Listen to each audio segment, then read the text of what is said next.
Attack സംബന്ധമായ പ്രശ്നങ്ങൾ കണ്ടുപിടിക്കുവാനുള്ള നൂതന മിഷണറി സഹായവും ഇവിടെ ലഭ്യമാണ്. പൂക്കോട്ടുംപാടത്ത് 24/7 പ്രവർത്തിക്കുന്ന ഏക speciality hospital Mithra hospital, Nilambur road, Pookkottumpadam.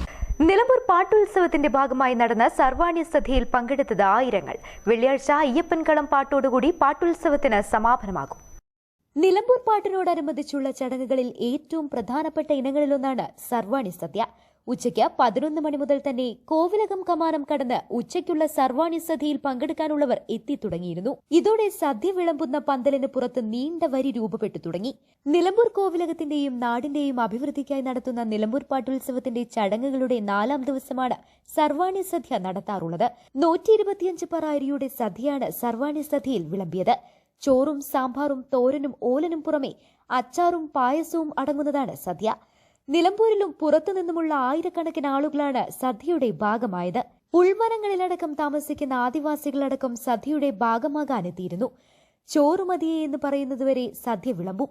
കോവിലകം അംഗങ്ങളുടെ തറവാട്ടുവകയാണ് വേട്ടയ്ക്കൊരു മകൻ കാവെങ്കിലും സർവാണി സദ്യയിലും അതിനോട് ചേർന്നുള്ള മറ്റാഘോഷങ്ങളിലും വിവിധ വിഭാഗം ജനങ്ങൾ പങ്കെടുക്കും.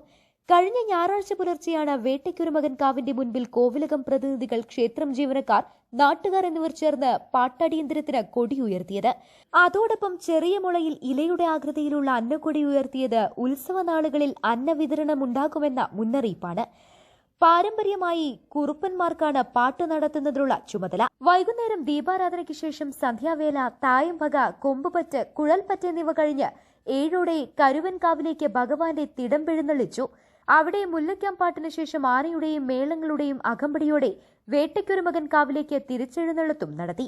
രാത്രി ക്ഷേത്രത്തിനകത്ത് നേരത്തെ കുറുപ്പന്മാർ സ്വാഭാവിക നിറമുപയോഗിച്ച് വരച്ച വേട്ടയ്ക്കൊരു മകന്റെ കളത്തിനു ചുറ്റും പ്രദക്ഷിണം നടത്തി. തന്ത്രിയുടെ നേതൃത്വത്തിൽ കളം പൂജ, തിരിയൊഴിച്ചിൽ, നാളികേരമേറ്, കളം മായ്ക്കൽ എന്നിവ നടത്തി കളപ്പൊടി പ്രസാദമായി വിതരണം ചെയ്തു. തിരുവാഭരണം ചാർത്തിയ ഭഗവാന്റെ രൂപമാണ് ദർശനത്തിനുണ്ടാകുക. ശ്രീകോവിലിൽ നെയ്വിളക്കുമുണ്ടാകും. വ്യാഴാഴ്ച പാലും വെള്ളരി, 12,000 നാളികേരമെറിയുന്ന ചടങ്ങ് എന്നിവയും നടത്തും. News bureau, Nilambur.